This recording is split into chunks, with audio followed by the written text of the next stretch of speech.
বিপদের সময় দ্রুত বীমা দাবি পরিশোধ করার মাধ্যমে ইন্স্যুরেন্সের প্রতি মানুষের আস্থা ফিরবে বলে মন্তব্য করেছেন ভূমি ও পার্বত্য চট্টগ্রাম বিষয়ক প্রতিমন্ত্রী ব্যারিস্টার মীর মোহাম্মদ হেলাল উদ্দিন।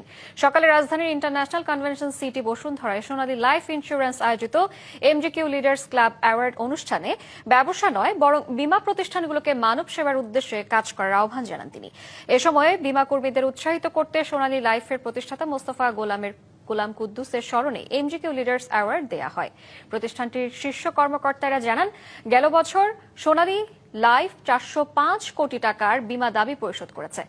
লাইফ ফান্ডে 892 কোটি টাকার তহবিল নিয়ে এখন দেশের শীর্ষ 10টি জীবন বীমা প্রতিষ্ঠানের মধ্যে সোনালী লাইফের অবস্থান সপ্তম।